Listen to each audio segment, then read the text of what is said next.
अनन्य चिंतन। इस अनन्य चिंतन में जो बाधक भाव है वो है विषय चिंतन। शरीर को मैं मानकर मन और इंद्रियों से विषयों का चिंतन करना, ये विषय भोग से भी अधिक घातक है।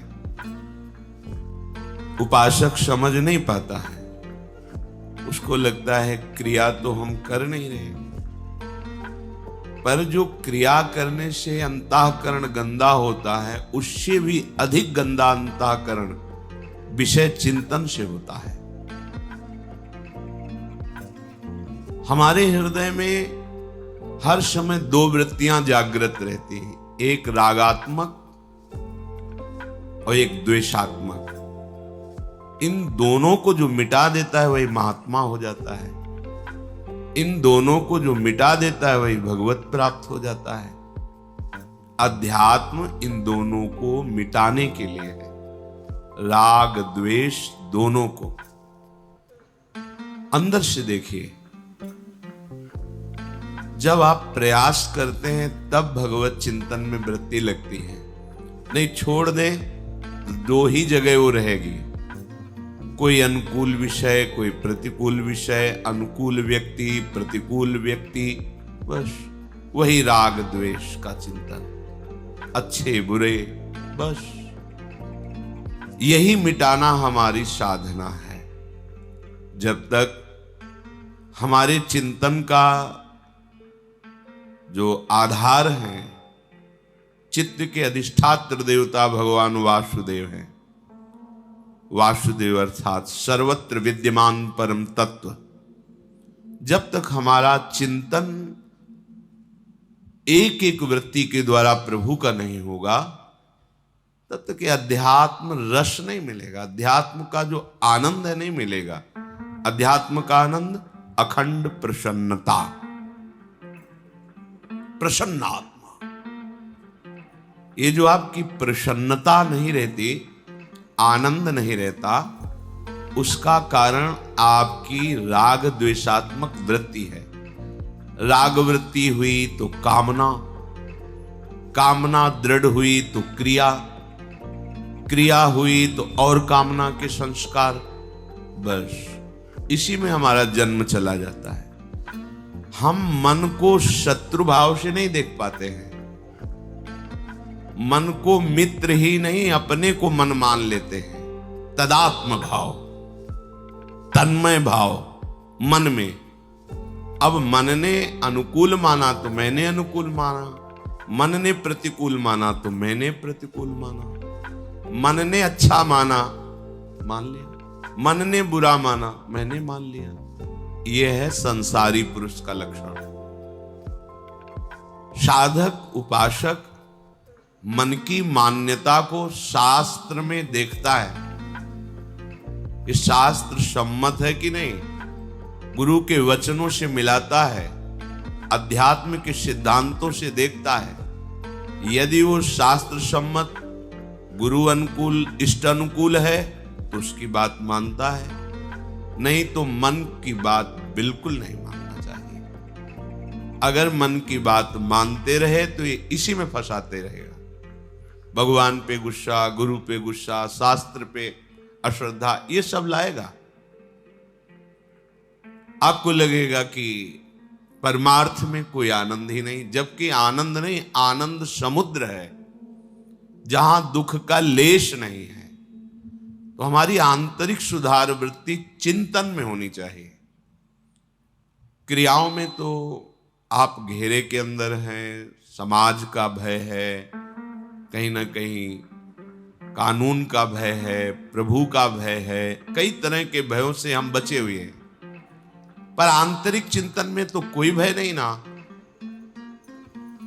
न समाज का भय, न कानून का भय, न भगवान का भय। कोई गलत तो कर नहीं रहा हूं, उपासक ऐसा सोचता है। पर अंदर ही अंदर जो विषय चिंतन हो रहा है, विषयान ध्यायतश्चित्तम विषयेषु विसज्जते माम नुस्मरतश्चित्तम मय्येव प्रविलीयते। श्री भगवान के वचन है। जो उपासक विषय चिंतन करता रहता है, 5 ज्ञानेंद्रियां हैं, 5 कर्मेंद्रियां हैं। 5 ज्ञानेंद्रियों के द्वारा विषय चिंतन होता है और कर्मेंद्रियों के द्वारा क्रियाएं होती हैं। रूप चिंतन, स्वाद का चिंतन, स्पर्श सुख का चिंतन, घ्राणेन्द्रिय का चिंतन। घ्राणेन्द्रिय सौरभ से संबंध रखती है। हम इन्हीं इंद्रियों के चिंतन में अगर भोग सामग्रियों पर विचरते रहे, चाहे वो देह हो, चाहे वस्तु हो, चाहे स्थान हो, चाहे व्यक्ति हो, तो परमार्थ किसे कहते हैं आप कैसे जान पाएंगे? बातें बनाना परमार्थ थोड़ी होता है। परमार्थ तो होता है मनोनिग्रह, इंद्रिय निग्रह। मन को समाहित करके आराध्य देव में लगा देना, चाहे नाम में, चाहे रूप में, चाहे लीला में, आराध्य देव में। अब इंद्रियां जिस विषय में विचरण करना चाहती, छूट दे दी। मन जिस विषय में, तो फिर आप साधक किस बात के हैं? आपकी साधना क्या हो रही? विषयों का चिंतन विषय क्रिया से भी अधिक घातक उपासक को मानना चाहिए। विषय चिंतन में जहां मन जाने लगे डर जाओ,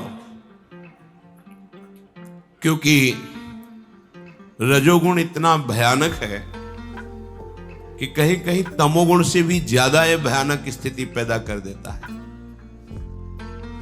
तमोगुण में प्रधानता निद्रा, आलस्य, सत्कर्म में प्रमाद, मूढ़ता, ये। लेकिन रजोगुण में भोगात्मक क्रियाएं और उनका विरोध होने पर भयंकर क्रोध, हिंसा आदि। तमोगुण से भी बड़ा ये मन को मलिन करने वाला रजोगुण है। ध्यायतो विषयान पुंसा संगस्तेषुपजायते, संगात संजायते कामः, कामात् क्रोधो भिजायते, क्रोधात् भवति सम्मोहा, सम्मोहात् स्मृति विभ्रमा, स्मृति भ्रंशात् बुद्धिनाशो, बुद्धिनाशात् प्रणश्यति। सर्वनाश किससे हो गया? ध्यायतो विषयान पुंसा, विषयों का चिंतन करने से सर्वनाश हो गया। क्या आप कभी ऐसा हृदय में डरे हैं विषय चिंतन होने पर? नहीं। बहे चले जा रहे हैं जहां मन लिए जा रहा है। ये मन बंदर की तरह छलांग लगाता है, इस शाखा से उस शाखा, शाखा प्रशाखा, ऐसे घूमता रहता है। इस विषय से उस विषय, इस व्यक्ति से बेमतलब व्यर्थ में हमारा बड़ा कीमती समय ये व्यर्थ में नष्ट करता है। साधक, उपासक इसी को सार्थक करता है। बार बार विषय, व्यक्ति, वस्तु, स्थान से हटाकर प्रभु के नाम रूप लीला धाम में लगाता है। यदि आप ये शिथिलता रखेंगे कि जो चिंतन हो रहा होने दीजिए, तो आप देख लीजिए संगास्तेषुपजायते, जब विषय चिंतन करेंगे तो उस विषय के संग की आकांक्षा, कामना प्रबल हो जाएगी। जो विषय, कोई भी भोग क्रिया पहले चिंतन में होती है, बाद में क्रिया में आती है। चिंतन में संभाल लिया तो संभल गया, चिंतन बिगड़ गया तो अब फिर क्रिया से जो परिणाम होता है वो हो जाएगा अंतःकरण मलिन होना, दुर्वासनाओं का राज्य हो जाएगा। हमें चिंतन पर विशेष जोर देना है। जहां चिंतन विषयों का हुआ तो निश्चित उसकी संग की इतनी व्याकुलता होती है, और उस व्याकुलता में अनुकूलता मिली तो बहुत सी कामनाएं और जागृत हो जाएंगी। प्रतिकूलता मिली तो क्रोध जागृत हो जाएगा। वो भगवान पे क्रोध करेगा, गुरु पे क्रोध करेगा, अवहेलना, नास्तिकता आने लगेगी, भगवद स्मृति नष्ट हो जाएगी, बुद्धि निर्णय करने लायक नहीं रह जाएगी। बुद्धि का नाश सर्वनाश, बुद्धिनाशात् प्रणश्यति, उसका नाश। हम विषय चिंतन क्यों करते हैं? सुख के लिए, आनंद के लिए, प्रसन्नता के लिए।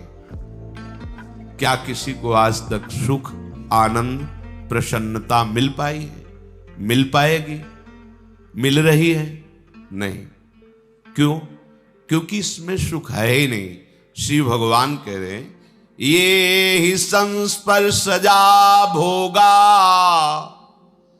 दुख यो नय एवते आद्यंतवन्तः कौन्तेय न तेषु रमते बुधा। ये इंद्रियों के साथ जो मन विषय भोगों में सुख, आनंद, प्रसन्नता ढूंढने के लिए जाता है, चिंतन करना, भोग क्रिया करना, तो भगवान कह रहे हैं भोगा दुख योनय एवते। ये जितने भी इंद्रियों के भोग है ये दुख प्रकट करने वाले हैं। योनय, यहीं से दुख प्रकट होता है। दुख की मूल जड़ क्या है? भोगों का चिंतन और भोगों को भोगना। हम किस लिए भोग रहे हैं? सुख, आनंद, प्रसन्नता। और भगवान क्या कह रहे हैं? कह रहे हैं जितने भी इंद्रिय मन के द्वारा भोगे जाने वाले भोग हैं वो सब दुख योनयः, ये दुख प्रकट करने वाले हैं। दुखों की मूल जड़ भोगों का भाव, उनका चिंतन करना, उनकी क्रिया, उनमें सुख भाव। आद्यंतवन्तः कौन्तेय न तेषु रमते बुधा। ये जितने भी भोग हैं ये आद्यंत वाले हैं, इनकी सत्ता नहीं है, ये असत है, परिवर्तनशील है। अब कोई बुद्धिमान कैसे भोगेगा इनको? तो जो बुद्धिमान हैं, जो साधक हैं, जो उपासक हैं, वो भोग क्रिया की तो बात जाने दो, वो भोग चिंतन ही त्यागते हैं। भोग चिंतन छूटा, आप अध्यात्म की चढ़ाई पर, ऐसी ऊंचाई पर पहुंच जाएंगे जहां काम क्रोध आप पर आक्रमण ही नहीं कर सकते। पर क्या होता है? बहुत समय निकल जाता है। ये भ्रमण के समय अनुभव किया है, जब बहुत मिलन होता है संतों से तो दो प्रकार का अनुभव होता है। एक सत्य मार्ग में दृढ़ता पूर्वक चलने वाले और एक सत्य मार्ग में शिथिलता पूर्वक चलने वाले। बात चेष्टा मुखाकृति से ही पता चल जाता है कि साधक दृढ़ मार्ग का पथिक है या शिथिल। विषय चिंतन चलता रहता है, कभी भगवत चिंतन चल गया, हाँ कहीं कहीं भूल से विषय क्रियाएं भी होती रहती, तो अनुभूतियां नहीं होंगी, अध्यात्म की दिव्य अनुभूतियां नहीं होंगी। जो अंतःकरण में विषयों का तुम चिंतन करते हुए सुख का अनुभव करते हो, वही सुखाशक्ति तुम्हें भोगों में सुख का अनुभव करा रही। नहीं, भोगों में सुख नहीं है, पक्का नहीं है।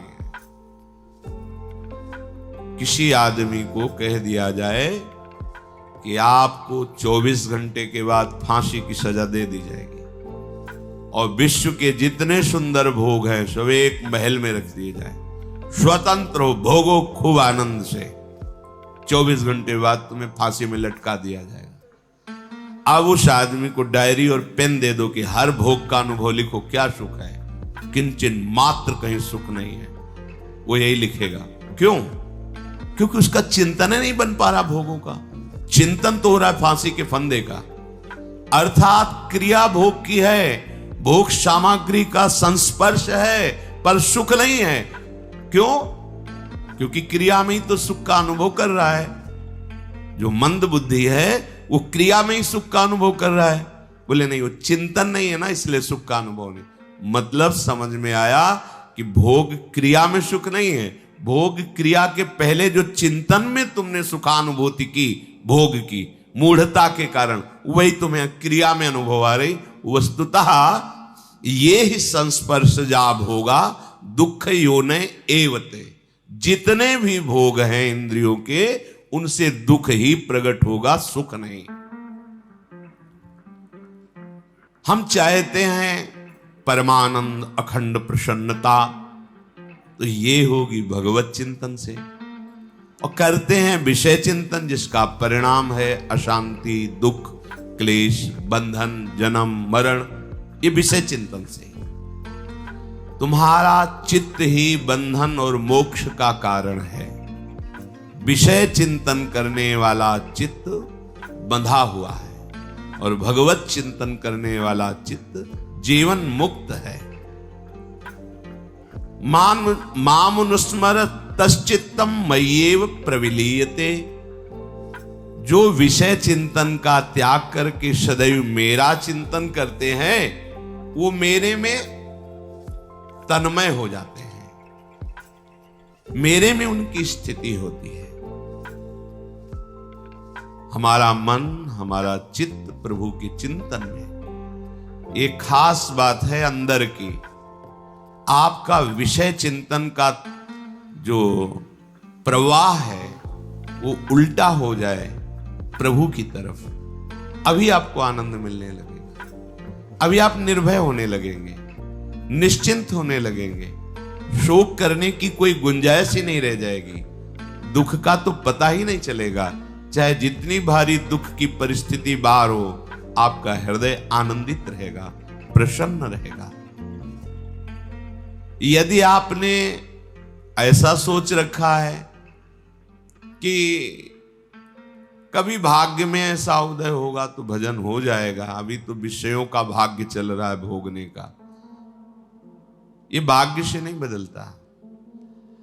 कभी कोई समय परिवर्तन होगा, ऐसा परिस्थिति परिवर्तन होगा, ये समय परिस्थिति से भी नहीं बदलता। परिस्थिति बदलने के चक्कर में पड़ोगे तो जीवन समाप्त हो जाएगा। आपको कभी ऐसी परिस्थिति नहीं मिलेगी। जो परिस्थिति से भगवदाकार वृत्ति करना चाहते हो, समझ ले, पूरे जीवन में आपको ऐसी परिस्थिति नहीं मिलेगी जिसमें आप भगवदाकार वृत्ति कर लें। पुंसाम कलिकृतान दोषान द्रव्य देशात्म संभवान सर्वान हरति चित्तस्थो भगवान पुरुषोत्तम। यथा हेमनि स्थितो वह्निर दुर्वर्णम हंति धातुजम एवमात्मगतो विष्णुर योगिनाम शुभाश्रयम। कलयुग का ऐसा प्रभाव है कि कोई भी स्थान हो वहां वो अपना प्रभाव दिखाए। कलि शब्द का सीधार्थ अधर्माचरण, पापाचरण, शास्त्र विरुद्धाचरण करने में उत्साह बढ़ाना। किसी स्थान में जाने से आपका भजन बढ़ जाएगा, भूल मिटाओ। अंतर्मुख होकर हृदय देश में विषय चिंतन त्यागने के लिए तुम उत्साहित रहो, बलवान बनो।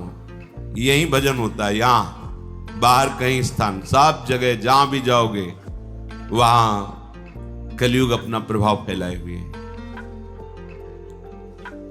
पुंसाम कलिकृतान दोषान द्रव्य देशात्म संभवान। कोई भी वस्तु, इसके खाने से भजन बढ़ेगा, भूल जाओ। उस व्यक्ति के पास जाने से भजन बढ़ेगा। सभी के अंतःकरण में, हरिवंश महाप्रभु जी कह रहे हैं, पाए जान जगत में सब जन कपटी कुटिल कलयुगी टंचु। तो इसलिए मेरी सो भैया कृष्ण गुण संचु। बस प्रभु के नाम रूप लीला गुण का गायन चिंतन, यही जिस स्थान पे जाओगे कलयुग का प्रभाव नहीं पड़ेगा। जिस व्यक्ति से मिलोगे कलयुग का प्रभाव नहीं पड़ेगा। यदि अंदर नाम चल रहा है, भगवत चिंतन चल रहा है, ये बाहरी प्रभाव से प्रभावित होकर के आप भगवत सिद्धि प्राप्त करना चाहो, अब बड़ा कठिन है। सर्वान हरति चित्तस्थो भगवान पुरुषोत्तम। यदि भगवत चिंतन कर रहे हो तो कलयुग के सारे दोषों का अपहरण कर लेता है भगवान का चिंतन। खास बात समझो, ये हृदय में इस अंतर्मुख होने के लिए बात कही जा रही है। बाहर भाग लो तो कितना भागोगे?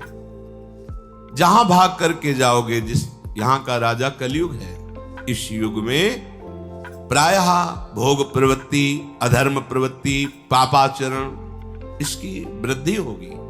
युग धर्म का प्रभाव होता है। फिर हमें कैसे भगवत प्राप्ति होगी? तो कह रहे सर्वान हरत चित्तस्थो। देख लो, चित्त में यदि तुम्हारा भगवान पुरुषोत्तम, भगवान श्री कृष्ण का चिंतन हो रहा है तो सर्वान हरत, सब दोषों को हर लेंगे। खास बात पकड़िए, बैकुंठ धाम ब्रह्मावर्त बिठूर जब भ्रमण कर रहे थे कुछ दिन रुके तो एक साधक ने दिखाया कि देखो देखो महाराज, गंगा जी में देखो क्या हो रहा है। तो वहां कुछ बाहरी लोग आए हुए थे, ऐसे घृणित चेष्टाएं कर रहे थे जो किसी तरह क्षम्य नहीं है, अक्षम्य अपराध कर रहे थे।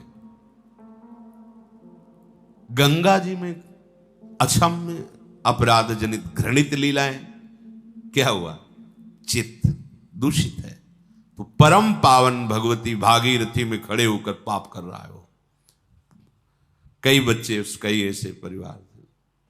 मध्याह्न का समय था तो एक साधक ने देखो महाराज, हमने तो देखते ही रहते थे। साधक को ऐसा नहीं होना चाहिए कोई दृश्य देखे घबरा गया या तन्मय हो गया या कामातुर हो गया या कुछ नहीं। लक्ष्य का इतना दृढ़ विश्वास और पक्का होना चाहिए कि सामने उसके साथ आगे निकलता चला है। साधक ऐसे नहीं एकदम लुजलुजा स्वभाव, कोई दृश्य देखा घबरा गया, कोई दृश्य देखा कामाशक्त हो गया, ऐसा नहीं होना चाहिए। ये विश्व है, विश्वात्मा विविध लीलाएं कर रहा है, हम किस लीला के उपासक हैं? एक बड़ा दृढ़ निश्चय होना चाहिए। एक तरफ मंगल कार्य हो रहे, एक तरफ अमंगल कार्य हो रहे हैं, दोनों की तरफ समचित्त वृत्ति रखता हुआ वो अपने भगवान के स्मरण में आगे बढ़ा, न उसका प्रभाव न उसका प्रभाव। बहुत खास बात बता रहे हैं। किसी भी व्यक्ति, वस्तु, स्थान, द्रव्य, देश के अनुकूल होने पर हमारा भजन हो जाएगा, ये भाव बिल्कुल छोड़ दीजिए। सब जगह दोष है, सब जगह गुण है। कहीं भी चले जाओ, क्योंकि चिदानंद भाव में प्रवेश। अब जैसे धाम है, चिदानंद है, तो आपका भाव तो चिदानंद नहीं ना, तो आपको धाम प्राकृतिक ही दिखाई देगा ना, और प्राकृतिक दिखाई देगा तो सब मायाकृत। देखो ना घटनाएं कैसी प्रकट दिखाई देती है, वही मायाकृत चेष्टाएं। तो कहां जाओगे भजन करने के लिए? यहां हृदय में अंतर्मुख होइए। चित्तस्थो भगवान पुरुषोत्तम। खास बात पकड़िए, कहीं भी रहोगे इसी बल से कहा जाता है कि अगर आपको भेजना हो तो नरक भी भेज दो, मुझे कोई परवाह नहीं। क्यों? चित्तस्थो भगवान पुरुषोत्तम। मेरे चित्त में भगवान श्री कृष्ण स्थित है, जहां चाहो तहां ले जाओ प्रभु। यत्र यत्र मम जन्म कर्म भी नारके परमे पदे थवा। क्यों? क्योंकि राधिका रति मंडली, जो प्रिया प्रीतम की प्रेम मंडली है, वो हमारे हृदय में बिलस रही। अब कहीं भी ले जाओ, हमारे लिए हर जगह निकुंज है। यथा हेम स्थितो वन्य दुर्वर्णम हंति धातुजम। जैसे स्वर्ण को जब अग्नि में तपाया जाता है तो अन्य धातुएं मल आदि नष्ट हो जाती, वो दिव्य चमकने लगता है। ऐसे ही जो सारे कष्टों को सहकर निरंतर भजन कर रहा है, तो कह रहे एवं आत्म गतो विष्णु योगिना मशुभाशय। जितने भी अशुभ पूर्व के, वर्तमान के या भविष्य में भी सब भस्म हो जाएंगे। क्या क्या भगवत चिंतन करने वाले का भविष्य में भी हो सकता है।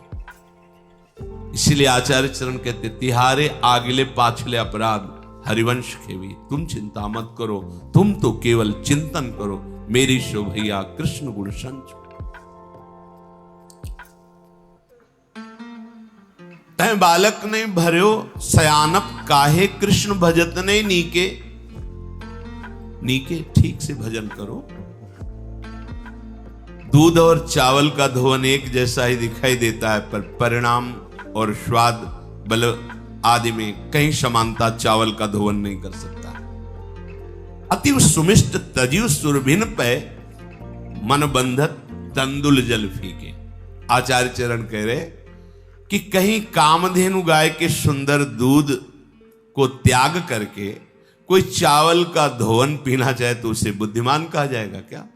तो भगवान कहते कि जो बुधा जन है, बुद्धिमान जन है, न रमते, वो नहीं रमते इन भोगों में।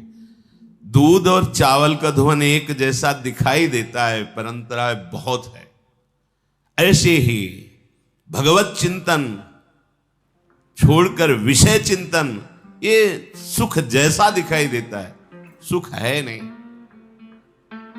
सत्य दिखाई देता है पर सत्य है नहीं।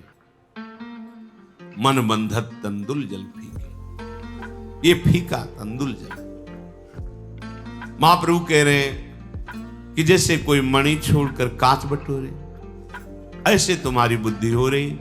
तुम श्री कृष्ण चिंतन रूपी मणि का त्याग करके विषय चिंतन रूपी कांच बटोर रहे हो। मणिगण पुंज ब्रजपति छाणत, हित हरिवंश कर गए कंचु। अब सावधान हो जाओ। एवमात्म गतो विष्णुर योगिनाम अशुभाशयम। स्वयं भगवान उसके हृदय में बैठ करके सब अशुभों का नाश कर देते हैं। जो निरंतर प्रभु के चिंतन में प्रयासरत रहता है, उसी प्रयास में उसको एक कष्ट का अनुभव होता है, एक जलन, एक ताप जैसा। उसी ताप में वो ऐसा पावन होता है जैसे स्वर्ण अग्नि में डाल दिया जाए तो उसका मल नष्ट हो जाता है, वो और तेजस्वी कांतिमान हो जाता है। ऐसे ही जो भजन करने के समय एक जलन होती है, एक ताप होती है, वो सारे अशुभों को भस्म कर देती, फिर आनंद का अनुभव होता है।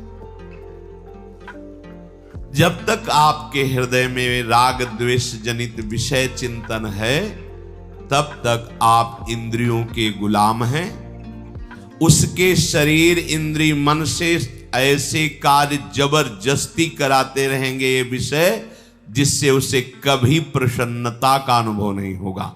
विषयों की प्राप्ति में हर्ष होता है, प्रसन्नता नहीं। और हर्ष का द्वंद्व है शोक, वो भोगना ही पड़ेगा।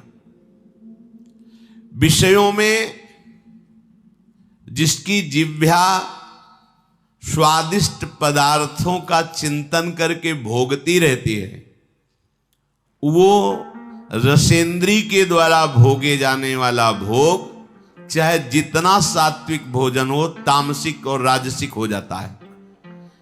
जहां तामसिक राजसिक हुआ कि उसे प्रसन्नता का अनुभव नहीं हो सकता है। चिंतन यदि विषयों का, तो प्रसन्नता नहीं। अब एक इंद्री रसेंद्री यदि भोगों का चिंतन करके आज ये आज ये आज ये, तो वो भले सात्विक है, पर वो आपके अंदर रजोगुण तमोगुण पैदा कर दे।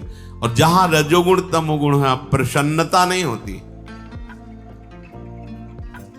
जो वाक इंद्री से किसी की निंदा स्तुति करता रहता है, कटु भाषण, असत्य भाषण, व्यर्थ का भाषण, अहितकर भाषण, उसके हृदय में कभी प्रसन्नता प्रकट नहीं होती है। जो घर द्वार परिवार परिजन धन संपत्ति यश कीर्ति शरीर के आराम भोग, इसमें अत्यंत स्नेह युक्त मोह युक्त हो जाता है, उसमें दुराचार, चोरी, असत्य, अनाचार, दुर्व्यसन, कुसंग, कुप्रवृत्ति और जुआ आदि ये प्रकट हो जाते हैं स्वाभाविक।